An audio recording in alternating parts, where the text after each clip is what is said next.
Okay. सो सबसे पहले अगर हम डिफरेंशियल इक्वेशन शुरू करें तो हमारे पास टोटल डिफरेंशियल इक्वेशन में ये टॉपिक्स हैं। सबसे पहले ऑर्डर और डिग्री की बात है कि ऑर्डर क्या है, डिग्री क्या है। Then formation of differential equation के 5 क्वेश्चन है कि बेसिकली आपको सॉल्यूशन दिया हुआ होगा और भी इससे बोला हुआ होगा कि आप डिफरेंशियल इक्वेशन बनाएं। फिर उसके बाद differential equation of first order, जिसमें हमारे पास 3 टाइप्स हैं, variable separable method, homogeneous non homogeneous और लीनियर डिफरेंशियल इक्वेशन। और बर्नौली लीनियर डिफरेंशियल इक्वेशन की ही एक्सटेंशन है। फिर उसके बाद हमारे पास आता है ऑर्थोगोनल ट्रेजेक्टरी, एक छोटा सा टॉपिक है, इसमें 2 ही सवाल है। Then application of first order differential equation. Application of first order differential equation में 2 तरह की एप्लीकेशन है, एक है बैक्टीरिया ग्रोथ वाली, दूसरी है कंप्यूटेशनल फाइनेंस यानी लोन अमाउंट वाली। लोन अमाउंट वाली में भी 3 क्वेश्चन है, बैक्टीरिया ग्रोथ में भी 3 क्वेश्चन है। सर ने जो इम्पोर्टेंट क्वेश्चन बताए थे उसमें से हमारे एप्लीकेशन वो क्या कहते हैं कंप्यूटेशनल फाइनेंस वाले जो यानी लोन वाले जो क्वेश्चन है ना, वो 3 क्वेश्चन सर ने बताए थे, लेकिन सारों को ही देख लो, एक ही तरह के क्वेश्चन है। Then second order differential equation में 2 केसेस हैं, केस 1 और केस 2। बस केस 1 में एक एक्सटेंशन और है कि केस 1 में आपके पास बाउंड्री वाली प्रॉब्लम्स भी हैं, सही है, जिसमें आपको C1 और C2 की वैल्यू आप निकाल सकते हो। अब बहुत सारे बच्चों को अब देखो ऑर्डर एंड डिग्री, अच्छा मैं ना थोड़ा सा समरी में बता देती हूँ जल्दी जल्दी कि सारे टॉपिक्स में है क्या करना क्या है अपने, मुझे जहाँ तक मतलब थोड़ी थोड़ी शॉर्ट फॉर्म में बता देती हूँ, सही है। ऑर्डर डिग्री की जब हमारी बात होती है ना, तो ऑर्डर इज लाइक कि जो भी हमारा डिफरेंशियल इक्वेशन में ना, मतलब डिफरेंशियल ऑपरेटर की हाईएस्ट पावर, सही है। ऑर्डर इज सिंपली कि जितना भी डिफरेंशियल ऑपरेटर है, जैसे अगर यहाँ पे देखें तो सबसे highest power D square Q upon D T square की सबसे हाईएस्ट पावर, तो इसका ऑर्डर 2 है। अब इसी की होल पावर देखेंगे तो वो डिग्री हो जाएगी, सही है।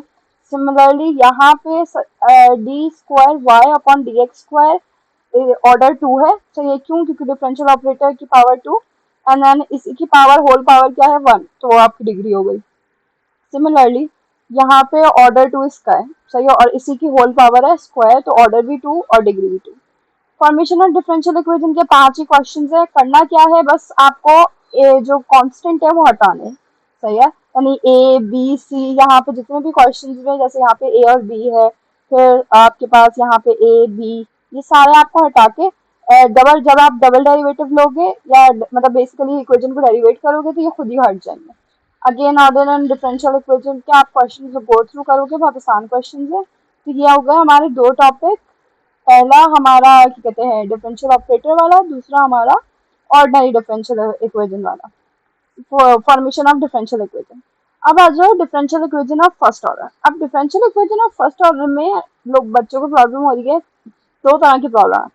पहचानना नहीं आ रहा कि कौन से मेथड से सॉल्व होगा, सही है। तो सबसे पहले मैं एक छोटी सी समझ देती हूँ कि वेरिएबल सेपरेबल का मतलब होता है क्या। वेरिएबल सेपरेबल का सिंपल ये मतलब है कि आपके जब आपकी एक्स की सारी वैल्यूज एक जगह हो जाए और वाई की सारी वैल्यूज एक जगह हो जाए। जैसे अगर हम आए वेरिएबल सेपरेबल में, हाँ, ये हो गया वेरिएबल सेपरेबल का 2 method. Linear equation of first order में हमने अभी एग्जैक्ट डिफरेंशियल इक्वेशन नहीं किया, अभी हमने यही किया है। Variable separable, homogeneous non homogeneous, linear differential equation, Bernoulli's की एक्सटेंशन, सही है। अब वेरिएबल सेपरेबल में आप देखो जो भी क्वेश्चन होगा ना, उसमें आप वेरिएबल एक्स और वाई अलग हो जाएंगे। जैसे अगर आप इस चीज को इक्वल टू के साइड पे ले आए, अब वाई को डी वाई के साथ ले जाओ, वन वन प्लस एक्स को डी एक्स के साथ ले जाओ, सही है। तो हर वेरिएबल सेपरेबल वाला हर क्वेश्चन में आपके पास एक्स और वाई अलग होने के चांसेस बहुत आसान होगा, एक्स और वाई को अलग करना, सही है। जैसे इसमें वाई स्क्वायर अपॉन 4 है, तो अगर हम वाई स्क्वायर अपॉन 4 को नीचे ले जाएं, डी एक्स को ऊपर ले आए, तो आपके पास वेरिएबल सेपरेबल मेथड ये हो जाएगा। तो सारे वेरिएबल सेपरेबल मेथड में जो क्वेश्चन में एक्स और वाई का अलग करना आसान है, दैट मीन्स वो वेरिएबल सेपरेबल मेथड से हो सकता है। सेकंड वेरिएबल सेपरेबल मेथड के बाद अब दूसरे मेथड पे आ जाओ, दैट इज आपका क्या कहते हैं होमोजेनियस इक्वेशन। होमोजेनियस इक्वेशन में क्या होगा, तो देखो बहुत सारे बच्चे होमोजेनियस में थोड़े से कंफ्यूज हो जाते हैं। सबसे पहले तो होमोजेनियस में D Y upon D X, और इस फॉर्म में आपको स्टैंडर्ड फॉर्म में करना है, जैसे 3xy plus Y square, 3x square plus X Y. अब आपको करना क्या है, नोटिस क्या करना है, अगर आप देखो कि इसकी भी पावर 1 है, इसकी पावर 1 है, इसकी डेफिनेशन अगर पढ़ो ना तो क्या कहते हैं, अगर हर term, if each term of F X Y and theta X Y, सही है, फाइव एक्स वाई, हर टर्म एफ एक्स वाई मतलब ऊपर वाले वेरिएबल की हर टर्म, ऊपर वाले फंक्शन की हर टर्म, नीचे वाले फंक्शन की हर टर्म, अगर हर टर्म की जो डिग्री है वो सेम हुई, जैसे अभी 1 1 2 हो गई, इसकी भी 2 डिग्री है, इसकी भी 2 डिग्री है, इसमें 1 + 1 2 डिग्री है, तो ये हो गया आपके पास होमोजीनियस इक्वेशन।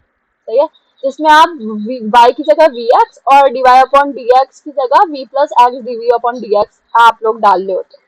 सही है, लेकिन याद रखो कि इसमें पावर में ना हमेशा मिला के डिग्री 1 हो रही है। अब इसमें देखो कि इसमें कैसे 1 हो रही है। सेकंड क्वेश्चन में इसका सेकंड क्वेश्चन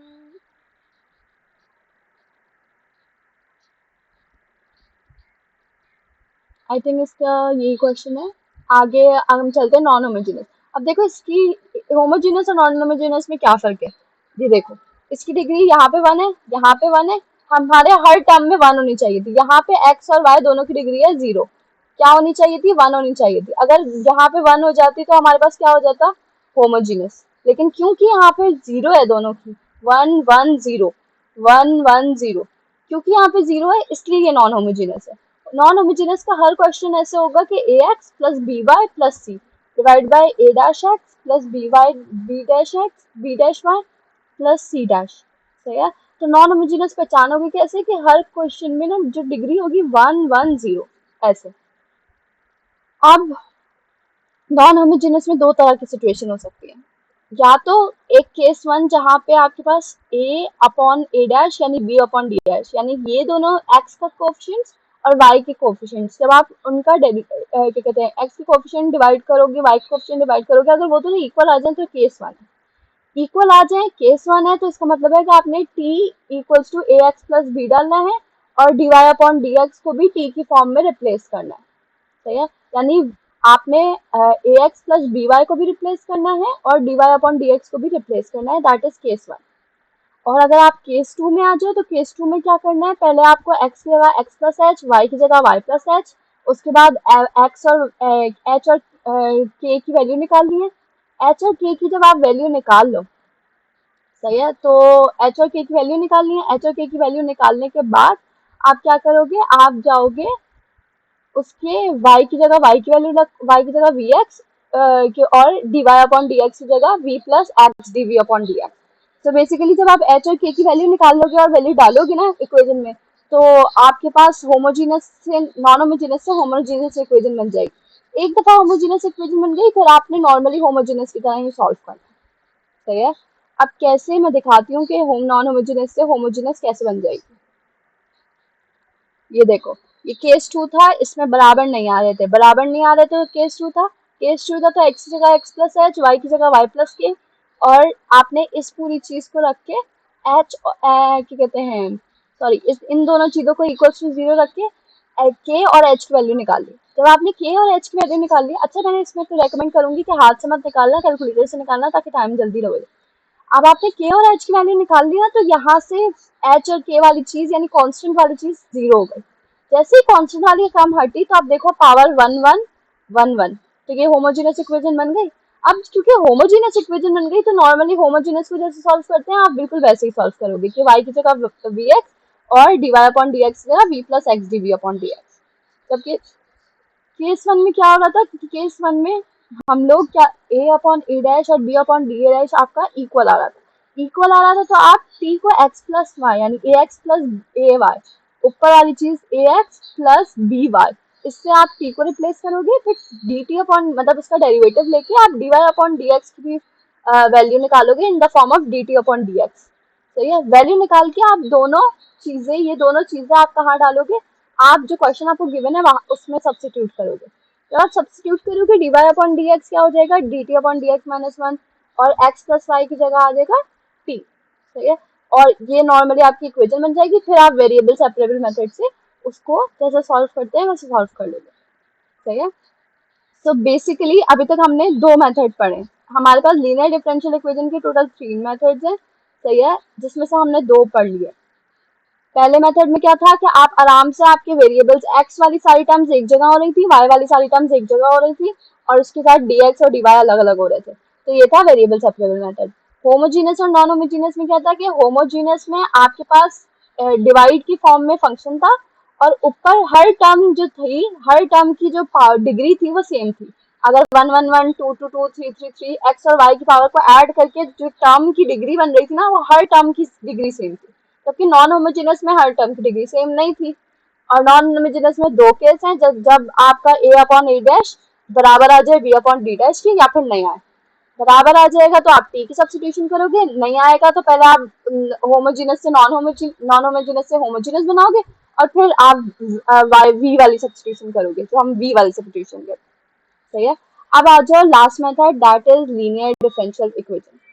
अब लीनियर डिफरेंशियल इक्वेशन में क्या करना है भाई? लीनियर डिफरेंशियल इक्वेशन में ना आपको इंटीग्रेटिंग फैक्टर निकालना। सबसे पहले तो लीनियर डिफरेंशियल इक्वेशन में जब आप आओगे ना, जब आप लीनियर डिफरेंशियल इक्वेशन में आओगे तो आपको दो चीजें पता होनी चाहिए। पहली चीज, ये स्टैंडर्ड फॉर्म है। सही है।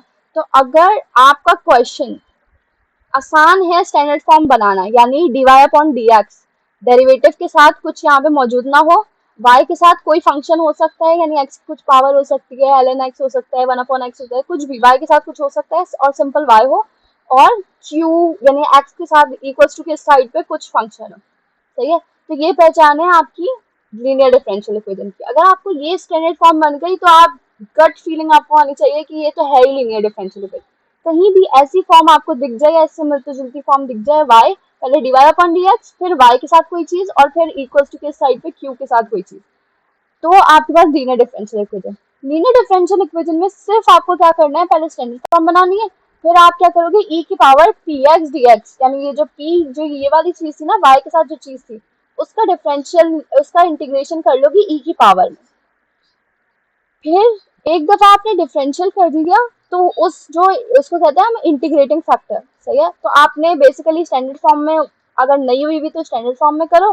स्टैंडर्ड फॉर्म में करने के बाद इंटीग्रेटिंग फैक्टर निकालो। इंटीग्रेटिंग फैक्टर निकालने के बाद इक्वेशन को दोनों साइड पे इंटीग्रेटिंग फैक्टर से मल्टीप्लाई कर दो। जब आप कर दोगे ना, तो राइट हैंड साइड, यानी आपकी जो लेफ्ट हैंड साइड वाली जगह होगी ना, उसमें u इंटू वी का फॉर्मूला लगा होगा हमेशा। y D Y upon D X आपका v होगा। तो बेसिकली समझ लो ये यू वी डैश है आपका। सही है। और ये y हमेशा v होगा। सही है।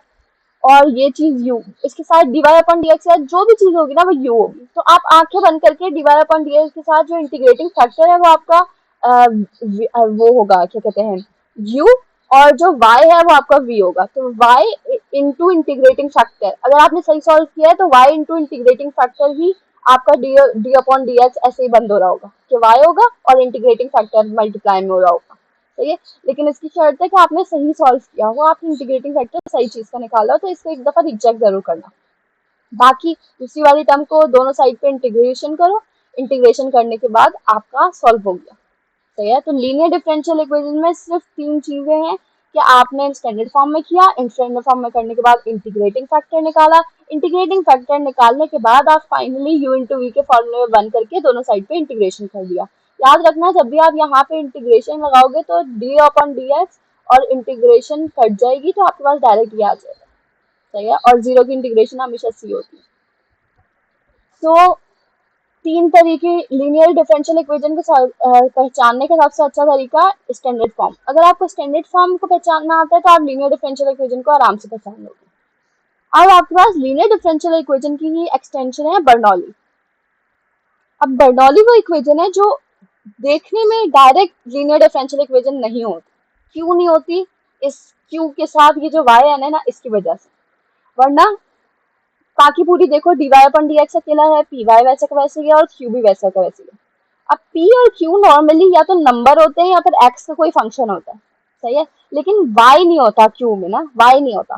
तो अगर y आ जाए ना तो वो समझ लो बर्नौली वाली फॉर्म बन गई। हम अगर yn आ जाए तो यहाँ पे yn हमारे लिए प्रॉब्लम है, तो हमें क्या करना होगा, yn से डिवाइड करो। yn से डिवाइड करने के बाद आपके पास कुछ ऐसा बन जाएगा, 1/yn dy upon dx, yn minus 1 या 1 माइनस n, और इक्वल्स टू q। यहाँ से yn हट गया। अब जब ये हो गया तो आपने v को सपोज करना है, p के साथ जो भी चीज है उसको v सपोज करना है। v सपोज करके आपने derivative with respect to x लोगी ना, तो कुछ हमेशा ऐसा फॉर्म आ जाएगा। अगर याद हो तो ये जाना बचाना, 1/yn dy अपॉन dx कुछ जाना बचाना लग रहा है, ये रहा 1/yn dy अपॉन dx, ये रहा। तो आपने क्या करना है, अब आपने इस इक्वेशन में जो इक्वेशन 1 बनाई थी ना, इसमें आपने v को सब्स्टिट्यूट करना होगा और 1/y and dy upon dx को सब्स्टिट्यूट करना होगा। जब आप ये सब्स्टिट्यूट कर दोगे तो आपके पास कुछ ऐसी इक्वेशन बन जाएगी। अब आपने इसको स्टैंडर्ड लीनियर में करना है, जो कि dv अपॉन dx, अगर v को हम y कंसिडर करें तो यहाँ पे स्टैंडर्ड फॉर्म में कुछ भी नहीं होता, dv अपॉन dx के साथ यहाँ पे कुछ भी नहीं होना चाहिए। इसलिए आपने माइनस n प्लस 1 को ना हटाना है। हटाने के लिए यहाँ से कॉमन लेना पड़ेगा, राइट। यहाँ से कॉमन लेके इसको इधर भेजना पड़ेगा। अब यहाँ से कॉमन लोगी तो ये चीज इसके साथ मल्टीप्लाई में, जो भी चीज डिनोमिनेटर में वो मल्टीप्लाई में चली जाएगी और ये चीज यहाँ पे जाके मल्टीप्लाई हो जाएगी। तो फाइनली अब हमारी लीनियर डिफरेंशियल इक्वेशन बनेगी। हमारे पास ये गिवन था, आते आते हमारे पास लीनियर डिफरेंशियल इक्वेशन बन गई। अब जब आपके पास लीनियर डिफरेंशियल इक्वेशन बन गई तो इसको वैसे ही सॉल्व करोगे जैसे हम किसको सॉल्व करते थे। अभी हमने पुराना इंटीग्रेटिंग फैक्टर निकाल के p के साथ जो भी चीज, v के साथ यानी y के साथ जो भी चीज है, इस पूरी चीज का इंटीग्रेटिंग फैक्टर निकालोगे। इंटीग्रेटिंग फैक्टर निकालने के बाद दोनों साइड से इंटीग्रेटिंग, इस इक्वेशन को दोनों साइड से इंटीग्रेटिंग फैक्टर से मल्टीप्लाई करोगे, u इंटू वी के फॉर्मूले में 1 करोगे और एंड में v सब्स्टिट्यूट कर दोगे, बस। सही है। तो इसका मैंने एक फॉर्मूला बनाया है याद रखने के लिए, बर्नौली के। सबसे पहले बर्नौली में स्टैंडर्ड फॉर्म में करोगे, सही है। वैसे majority of the time Bernoulli standard form में ही गिवन होगी। अगर ना गिवन हो तो आप पहले स्टैंडर्ड फॉर्म में करो। स्टैंडर्ड फॉर्म करने के बाद वाई एन से मल्टीप्लाई करोगे तो कुछ ऐसा बन रहा होगा। फिर v और 1 upon y n dy upon dx को सब्स्टिट्यूट कर दो, सही है, dv अपॉन dx से। सब्स्टिट्यूट करने के बाद आपने इसको लीनियर डिफरेंशियल इक्वेशन की अच्छी फॉर्म में बनाना है। लीनियर डिफरेंशियल इक्वेशन की फॉर्म में बना के अब आप इंटीग्रेटिंग फैक्टर निकालोगे इस पूरी चीज का इंटीग्रेटिंग फैक्टर निकालने के बाद इस इक्वेशन में दोनों से साइड पे इंटीग्रेटिंग फैक्टर मल्टीप्लाई कर दो और लीनियर डिफरेंशियल इक्वेशन की तरह सॉल्व कर दो, सही है। सो दैट वाज द कंप्लीट क्या कहते हैं आपका लीनियर डिफरेंशियल इक्वेशन, यानी differential equation of first order. अब मैंने क्या किया कि मैंने यहाँ पे जितनी भी differential equation of first order थे ना, वो मैंने सारे यहाँ पे एक लाइन से लिख दिए ताकि उसको पहचानने में आसान हो, सही है, कि आप डिफरेंशिएट कैसे करोगे। तो अच्छी प्रैक्टिस ये रहेगी कि आप पहले मेरे साथ एक दफ़ा से सॉल्व कर लो और फिर खुद से एक दफ़ा बंद करके वीडियो आप खुद से अपने आप से पूछो कि इसमें कौन सा वेरिएबल मेथड लगेगा। अब जैसे अगर हम आओ ये वाला मेथड, ये वाला एक क्वेश्चन देखो, dx अपॉन dt 4x² + 1। अब देखो x² + 1 को इधर भेज दूं और dt को इधर ले आऊं तो ये वेरिएबल सेपरेबल बन गया। सिमिलरली y² - 1 को इधर भेज दूं, dx को इधर ले आऊं, वेरिएबल सेपरेबल बन गया। यहाँ पे अगर y को कॉमन ले लूं 1 - x² dy upon dx, 1 - x को इधर भेज दूं, नहीं y को इधर भेज दूं और x² को 1 - x के साथ भेज दूं, dx को भी इधर भेज दूं, यहाँ ये भी वेरिएबल सेपरेबल बन रहा है। अब हो सकता है आपको यहाँ पे भी टेम्पटिंग हो रही हो कि वेरिएबल सेपरेबल बना लो, लेकिन अगर फोकस करो तो dy अपॉन dx + 2y + 1, क्या ये बहुत आसानी से आपका जो हमारे पास क्या कहते हैं लीनियर डिफरेंशियल इक्वेशन की स्टैंडर्ड फॉर्म है, dy अपॉन dx के साथ कुछ भी नहीं है, y के साथ कुछ है, 1 आ रहा है, तो क्या आप 2 का इंटीग्रेटिंग फैक्टर निकाल के दोनों साइड में मल्टीप्लाई करके जल्दी से सॉल्व नहीं हो सकता? ये उससे ज़्यादा आसान सॉल्व हो जाएगा। वेरिएबल सेपरेबल से भी हो सकता है, लेकिन वेरिएबल सेपरेबल थोड़ा सा कॉम्प्लिकेटेड हो जाएगा, ये ज़्यादा आसान इंटीग्रेटिंग लीनियर डिफरेंशियल इक्वेशन से सॉल्व होगा। अब आ जाओ 1 - y², यहाँ पे जाए, पहले इसको इक्वल्स टू की साइड में भेजो, 1 - y² को नीचे और क्या कहते हैं 1/√1 - x² को नीचे, तो ये वेरिएबल सेपरेबल। फिर अब आ जाओ क्या कहते हैं इस चीज को इधर लेके जाओ, -x1 + 4y²।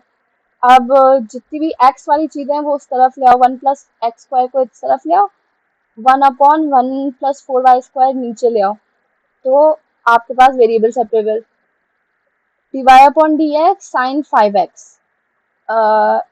sin 5x dx और dy वेरिएबल सेपरेबल, इसको भी इधर ले जाओ, 1/e3x वेरिएबल सेपरेबल, dx को इधर ले आओ, 4y को इधर ले आओ, 1/y हो जाएगा। dy dx अलग हो सकते हैं, हाँ e3x e2y, e2y को नीचे ले आओ, e3x यहीं पे रहने दो, dx को ऊपर ले आओ, variable separable. y ln x y plus 1 का होल स्क्वायर और x का भी होल स्क्वायर। एक्स स्क्वायर को इधर रहने दो, y प्लस 1 का होल स्क्वायर यहाँ पे ले आओ, ठीक है, और dx को उधर ले जाओ, वेरिएबल सेपरेबल। ये भी सिंपली कोसेक वाई और सीकेंड स्क्वायर एक्स अलग अलग हो जाएंगे, इक्वल टू किस साइड पे ले जाओ, वेरिएबल सेपरेबल। अब इसमें देखो, एक तो डिवाइड वाली फॉर्म में, जब भी डिवाइड वाली फॉर्म में आए या तो होमोजीनियस होगा या नॉन होमोजीनियस होगा। होमोजीनियस में भी वन वन एक्स और वाई की पावर 0। जब भी एक सेम नहीं आए पावर, आपको क्या होगा, non homogeneous. Non homogeneous 1 1 0 non homogeneous, 1 1 0 non homogeneous, non homogeneous, non homogeneous. It would be better कि नॉन होमोजीनियस का भी केस आइडेंटिफाई कर लो। 2/6 9/2 नॉट इक्वल, सही है, तो case 2। 1/1 -1/1 not equal, case 2। 1/1 -1/1 not equal, 1/1 1/-1 not equal, 2/2 -5/4 not equal. वो ये variable separable होता अगर ये यहाँ पे x ना होता। आराम से ये वेरिएबल सेपरेबल हो जाता कि अगर यहाँ पे ये x ना होता, क्योंकि यहाँ पे ये x है, आप यहाँ से y को कॉमन भी ले लो तो x माइनस वाई अलग नहीं होगा, सही है, तो इसलिए ये वेरिएबल सेपरेबल नहीं है। बाकी आप एक्स स्क्वायर को नीचे ले जाओ, y square minus x y divide by x square, दोनों पे पावर, इस पे भी पावर 2, 1 1 1 2 और इसकी भी पावर 2, तो ये क्या है, होमोजेनियस। 2 एक्स और वाई की पावर 2 होमोजीनियस। 1, अच्छा ये मल्टीप्लाई हो रहा है, एक्स वाई 1 1 1, यहाँ या 1 1 2, यहाँ पे भी एक्स और एक्स स्क्वायर हो जाएगा तो 2, यहाँ पे भी वाई स्क्वायर हो जाएगा 2, यहाँ पे भी वाई एक्स हो जाएगा तो 2, होमोजीनियस, सही है। अच्छा ये मैंने वेरिएबल सेपरेबल क्यों नहीं कहा कि y माइनस एक्स और y प्लस एक्स आप लोग अलग नहीं कर सकते, सही है, ये वेरिएबल सेपरेबल हो ही नहीं सकता, इसको सेपरेट करना बहुत मुश्किल है। और स्टैंडर्ड फॉर्म तो क्लियरली दिख रहा है कि नहीं बन रहा। बाकी 1/y square 1 variable separable, I think यहाँ पे मैं dx लिखना भूल गई, this is variable separable. Then dy upon dx plus y upon x cube minus 3। Okay, dy upon dx अलग है, y के साथ कुछ है और इक्वल्स टू के साइड पे कुछ है, स्टैंडर्ड फॉर्म। अगेन x इधर चला जाए, x dy और dx, x नीचे आ जाए, dy अपॉन dx एक साइड पे आ जाएगा, dy अपॉन dx, फिर x नीचे आ जाएगा तो 2y upon x minus 3x upon x से x कैंसिल। तो इसको सॉल्व करके वैसे, हाँ क्या कहते हैं, स्टैंडर्ड फॉर्म बन जाएगी ये। कैसे बनेगी, dy अपॉन dx यहाँ पे जाएगा, तो ये लाइट से मैं इसको लेके जाती हूँ, तो ये हो जाएगा, इसको मैं सॉल्व करके देखते हैं, 2y minus 3x divide by x equals to minus dy upon dx, सही है, तो ये हो जाएगा 2 upon x y minus 3 x cancel equals to minus dy upon dx। हाँ देखो स्टैंडर्ड फॉर्म बन गई। अब dy अपॉन dx को इधर ले आओ, तो ये हो जाएगा dy upon dx plus 2 upon x y equals to minus वो प्लस 3, सही है, -3 इधर जाके +3, तो ये स्टैंडर्ड फॉर्म बन गई। y के साथ कुछ है, इक्वल्स टू के साइड पे कुछ है, dy अपॉन dx अकेला है। सिमिलरली y के साथ कुछ है, इक्वल्स टू के साइड पे कुछ है, dy अपॉन dx अकेला, dy अपॉन dx अकेला, y के साथ कुछ है, इक्वल्स टू के साइड पे कुछ है, dy अपॉन dx अकेला नहीं है यहाँ पे, लेकिन अगर हम लेट से यहाँ पे cos स्क्वायर एक्स को अकेला यानी dy अपॉन dx को अकेला करने की कोशिश करें तो आराम से हो सकता है, आराम से डिफरेंशियल इक्वेशन बन सकती है। हम कैसे अकेला करने की कोशिश करें, इस चीज़ को उठा के यहाँ पे ले जाएं और या फिर इसको यहाँ पे ले जाएं, फिर cos स्क्वायर को नीचे भेजें और फिर इसको वापस y वाली चीज़ को वापस यहाँ पे ले आएंगे तो dy अपॉन dx अकेला हो सकता है, y के साथ कुछ आ सकता है, tan x के साथ कुछ आ सकता है, तो इक्वल्स टू के साइड पे कुछ स्टैंडर्ड फॉर्म में आराम से कन्वर्ट हो सकता है।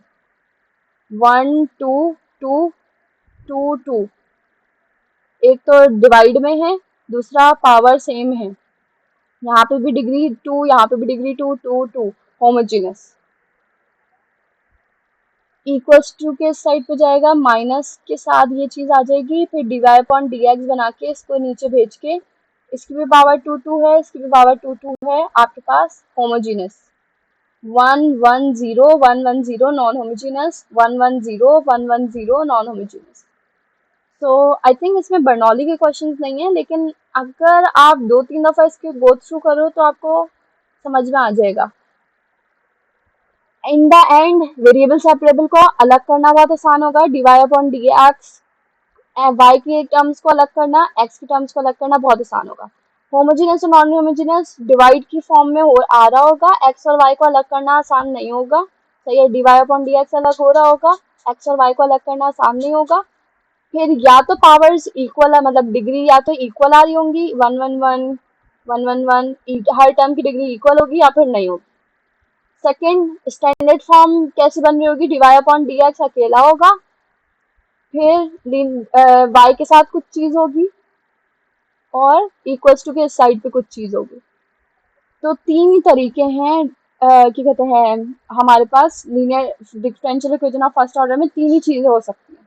जो चीज डायरेक्टली आसानी से हो रही हो आंखों के सामने, वही वाला फॉर्म कहते हैं मेथड यूज हो रहा होगा, सही है। सो आई होप इससे थोड़ा सा आया होगा, बाकी ये मैं इसकी लिंक वीडियो के नीचे शेयर कर दूंगी, तो जाके इसको बार बार देख के एक दो दफा प्रैक्टिस करोगे कि इसमें कौन सा आ रहा है कौन सा आ रहा है मेथड, तो मुश्किल नहीं होगी इंशाल्लाह।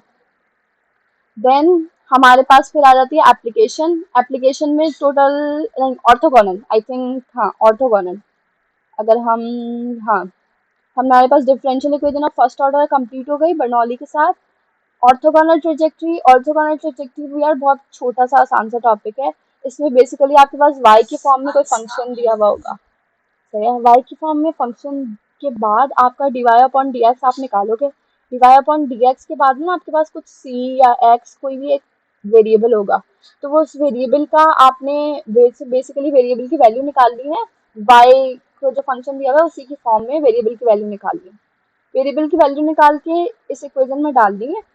फिर इस इक्वेशन में जब डाल दोगी तो इसका बेसिकली आपको क्या करना है, रेसिप्रोकल करना है, यानी -1 अपॉन dy अपॉन dx करके इसको नॉर्मली वेरिएबल सेपरेबल से सॉल्व करना है। So orthogonal, I don't think sir ने ऑर्थोगोनल का कोई क्वेश्चन इंपॉर्टेंट में बताया है, लेकिन फिर भी एक दफ़ा देख लेना, छोटा सा ही टॉपिक है ये बात कि आपके पास कोई पहले कोई जो भी फंक्शन दिया हुआ होगा उसका derivative with respect to x, फिर पैरामीटर को रिमूव करो, पैरामीटर में रिमूव करने के बाद आप इन्वर्स करो, इन्वर्स करने के बाद मतलब माइनस के साथ रेसिप्रोकल कर दो उसे, फिर रेसिप्रोकल करने के बाद आप क्या करो, उसको इंटीग्रेट करके सिंप्लीफाई करो। जैसे लेट से हमारे पास ये दिया हुआ था y equals to c x square, तो आपने क्या किया, 2cx dy upon dx equals to 2cx, 2cx के बाद c की वैल्यू निकाली क्वेश्चन से ही, क्वेश्चन से c की वैल्यू निकालने के बाद तो आपके पास इक्वेशन 1 यानी आपने जो डेरिवेटिव का वाली इक्वेशन आई थी ना, तो आपने उसमें c की वैल्यू डाल दी, उसको फर्दर सिंप्लीफाई किया, आपके पास जो आंसर आया उसका उल्टा करके, मतलब उसका रेसिप्रोकल उसको उल्टा करके माइनस का साइन लगा दिया। अब जब माइनस का साइन लगा दिया तो आपने दोनों एक्स और वाई टर्म्स को अलग किया और वेरिएबल सेपरेबल से इसे सॉल्व कर दिया, सही है। तो यहाँ पे जरूरी नहीं है अलग वेरिएबल सेपरेबल से हो जाए, लेकिन अब जर ने जितने क्वेश्चन कराए हैं उससे नॉर्मली वेरिएबल सेपरेबल से ही हो रहा है। अब आ गई डिफरेंशियल इक्वेशन की एप्लीकेशन। अब इसमें टोटल हमारे पास दो तरह के क्वेश्चन है, ग्रोथ और डिके वाले, सही है, जिसमें आपके पास ये वाली इक्वेशन बन रही है कि आपके पास बेसिकली, मैंने इसकी समरी में ज़्यादा अच्छा बताया हुआ है कि दो ही तरह का बन रहा है कि जैसे dn upon dt equals to kn, एक ये वाली चीज बन रही है, सही है।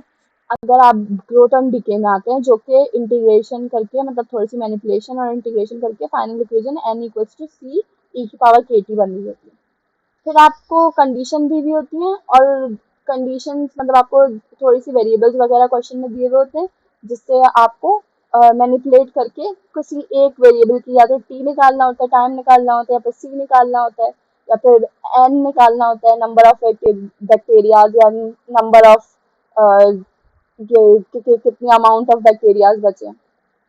बाकी जब आप कंप्यूटेशनल फाइनेंस वाले एप्लीकेशन में निकालोगे बिल्कुल यही चीज है, जैसे यहाँ पे D N upon D T के एन है, यहाँ पे D A upon D T R A है, यहाँ पे के कॉन्स्टेंट था, यहाँ पे आर इंटरेस्ट रेट है, यहाँ पे एन नंबर ऑफ जो भी चीज थी जैसे बैक्टीरिया थे वो थे, यहाँ पे ए अमाउंट ऑफ लोन है, D A upon D T T time है, यहाँ पे भी टी टाइम है, और इसका भी final answer A equals to C E की पावर आर टी, जैसे इसका N equals to C E की पावर के टी आ रहा था, सही।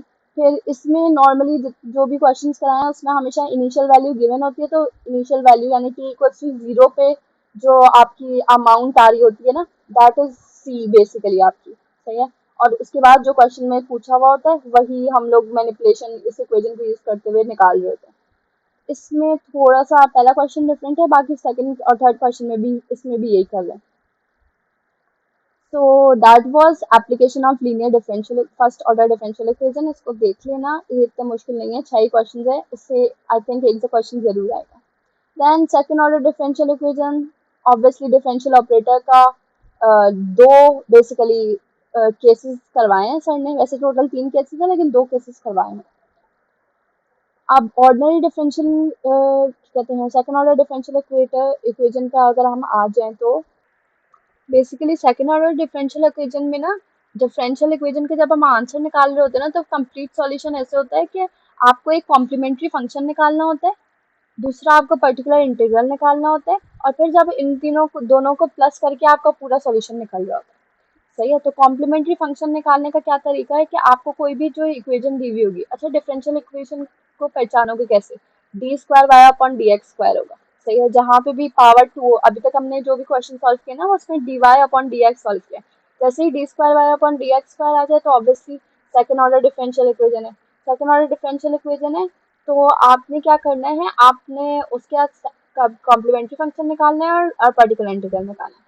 कॉम्प्लीमेंट्री फंक्शन निकालने के लिए आप क्या करोगे कि आप सबसे पहले आपको जो भी इक्वेशन दी हुई है ना, जैसे ये दिए गए, सही है, 2y का double derivative minus 5y dash minus 3y, इसकी ऑक्सिलरी इक्वेशन यानी जहाँ पे y का डबल डेरिवेटिव है वहाँ पे m स्क्वायर, जहाँ पे y है y डैश है वहाँ पे m, और जहाँ पे सिर्फ y है वहाँ पे कुछ भी नहीं, सही है। ये चीज आपने रिप्लेस करनी है और ऑक्सिलरी इक्वेशन बनानी है। दूसरा आपने इक्वल्स टू की इस साइड पे अभी तो जीरो है लेकिन अगर कुछ और हो भी ना तो आपने इक्वल्स टू की इस साइड पे जीरो खुद ही पुट कर देना। तो ऐसे आपकी क्या करना है, इक्वल्स टू के इस साइड पे यानी राइट हैंड साइड पे आपने जीरो पुट करना है और एम स्क्वायर और एम रिप्लेस करना है डिफरेंशियल ऑपरेटर से।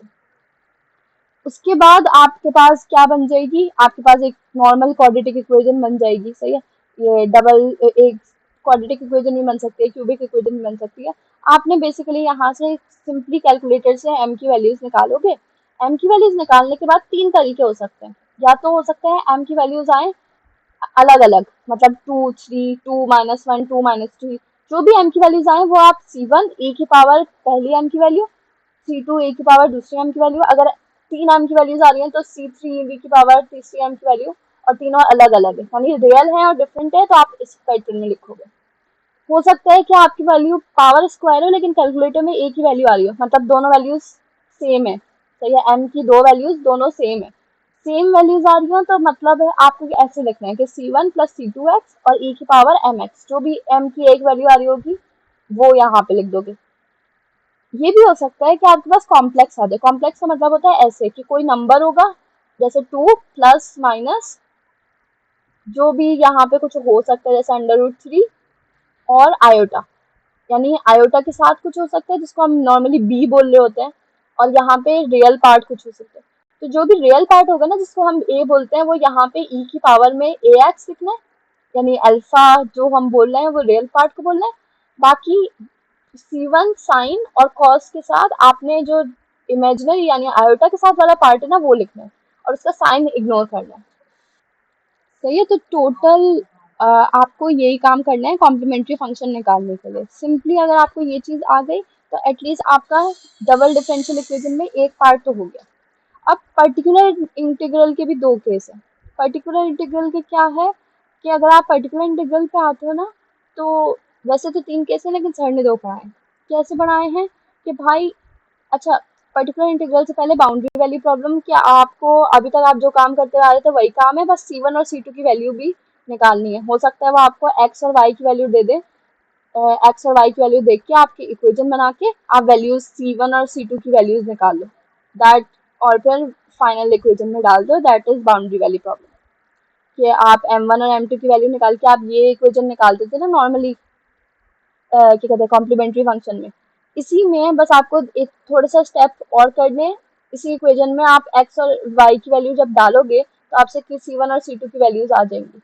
जब वैल्यूज आ जाएं तो आप वापस डाल के C1 और C2 को इस इक्वेशन में पुट कर दो और आंसर दे दो, that is boundary value problem.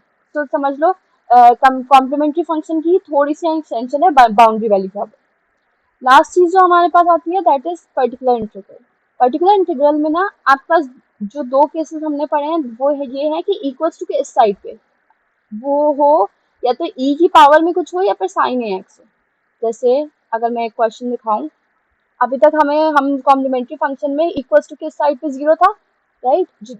तो जरूरी नहीं है जीरो हो, हम पहले जीरो पुट करके नॉर्मली जैसे कॉम्प्लीमेंट्री फंक्शन निकालते थे वैसे ही निकालेंगे। लेकिन इस चीज को भी हमें कंसिडर करना है, तो इस चीज को कंसिडर करने के लिए पर्टिकुलर इंटीग्रल निकाल लेते हैं।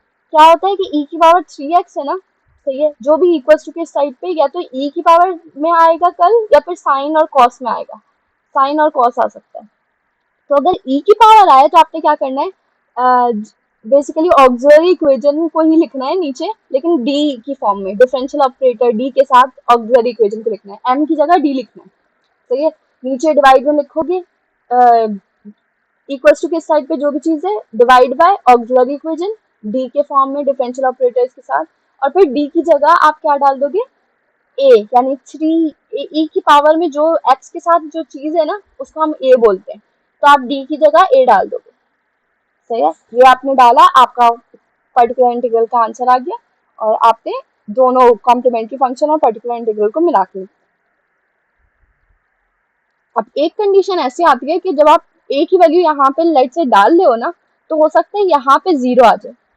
अगर ऐसा हो तो हम उसको बोलते हैं केस फेलियर। तो ऐसी सिचुएशन में हम क्या कर रहे होते हैं, ऐसी सिचुएशन में हम क्या कहते हैं, एक्स ई की पावर ए एक्स और नीचे वाली चीज का डेरिवेटिव, यानी आप, अगर आपका नीचे जीरो आ रहा होता तो आप क्या करते, यहाँ पे एक्स लगाते, ई की पावर 3x। सही है, एक्स लगाने के बाद ई की पावर 3x और नीचे वाली चीज का डेरिवेटिव, यानी इसका डेरिवेटिव कैसे लेते, 2D-1 बन जाता। सही है, तो आप इस चीज को फिर उसके अंदर ए डाल दो, तो that is particular integral case 1। और आप डेरिवेटिव तब तक लेते जाओगे और एक्स की पावर बढ़ाते जाओगे जब तक आपका जीरो आना बंद ना हो जाए। अगर क्योंकि डिनोमिनेटर में जीरो आता है तो उसको केस फेलियर बोलते हैं। तो आप तब तक डेरिवेटिव लेते रहोगे और एक्स की पावर बढ़ाते रहोगे जब तक आपका ए डालने से जीरो आना बंद ना हो जाए। जब आप डी की जगह ए डालो तो आपका जीरो ना आए, इन दैट कंडीशन आप क्या करोगे, डेरिवेटिव लेते जाओगे। सही, फिर आपके पास आ जाओ केस टू। केस टू क्या होता है, साइन और कॉस की फॉर्म में, या तो साइन होगा या फिर कॉस होगा। सही है, जैसे यहाँ पे अभी ई की साथ था ना, ऐसे साइन और कॉस होगा। तो उसमें आपका ए क्या होता है, जो साइन एक्स के पीछे, ए एक्स के साथ जो चीज होती है ना, ये वाली sign A x cos A x, तो ए ये वाली चीज होती है। लेकिन इसमें हम डी की जगह ए नहीं डाल रहे होते, हम डी स्क्वायर की जगह माइनस ए स्क्वायर डाल रहे होते हैं। तो that's the difference between case 1 and case 2। अब केस 2 में ना थोड़ी सी कॉम्प्लिकेशन ये है कि आप नॉर्मली जैसे क्या कहते हैं, आप क्या कहते हैं कॉम्प्लीमेंट्री फंक्शन निकाल देते हैं, वैसे वो तो वो ऐसे ही निकालोगे जैसे केस 1 की तरह। लेकिन लेट से ये आपका केस 2 सॉल्व हुआ, ठीक है। अब आपने 4 साइन एक्स, यहाँ पे a इक्वल्स टू 1 था, सही है, तो आपका डी स्क्वायर हो जाएगा -1। सही है, तो -1 का स्क्वायर जो कि -1 ही होगा। सही, इसमें आप डी स्क्वायर की जगह आपने वैल्यू डाल दी, लेकिन डी की जगह आप कुछ भी करोगे, डी को रिप्लेस नहीं करोगे, अंडर रूट में वैल्यू नहीं डालोगे, डी को ऐसे ही रहने दोगे। अब जब भी डी डिनोमिनेटर में आ रहा होगा, आप इसको कॉन्जुगेट से, कॉन्जुगेट यानी 1 + 3d है तो 1 - 3d दोनों से मल्टीप्लाई और डिवाइड करोगे। ये करने से क्या होगा कि नीचे जो है ना वो डी स्क्वायर बन जाएगा, और डी स्क्वायर की वैल्यू तो हमारे पास मौजूद है, और ऊपर आपके पास डी आ जाएगा, इस चीज को यहाँ पे मल्टीप्लाई करोगे ऊपर डी आ जाएगा। डी सिंपली डिफरेंशियल ऑपरेटर है, तो डी कॉस एक्स आ रहा होगा या डी साइन एक्स आ रहा होगा, हमें दोनों का डेरिवेटिव लेना आसान आता है। D sine X is cos X और D cos X is minus sine X. सही है, तो आप यहाँ पे कर दोगे और इसको नॉर्मली जैसे सॉल्व होता है वैसे सॉल्व कर दो। सही है, तो ये दो केस है पर्टिकुलर इंटीग्रल के, साइन ए एक्स वाला, कॉस ए एक्स वाला, जिसमें आपको डी स्क्वायर को रिप्लेस करना होता है -a² से, या फिर ई ए एक्स वाला जिसमें आपको डी को ए से रिप्लेस करना होता है। ठीक है, तो दैट वाज कंप्लीट हमारी डिफरेंशियल इक्वेशन की समरी।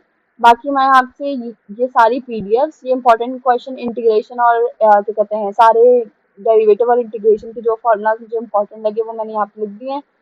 बाकी ये जो क्वेश्चन सर ने बोले थे कि जिनकी प्रैक्टिस खास तौर पे कर देना, इनको जरूर एक दफ़ा कर लो। देन ये समरी है, इसको बार बार प्रैक्टिस करो कि किस में क्या यूज़ हो रहा है, तो इंशाल्लाह कल मुश्किल नहीं होगी कि किस में कौन सा मेथड यूज़ करना है। और सबके पास क्या कहते हैं डिफरेंशियल इक्वेशन तो है ही। So that was it.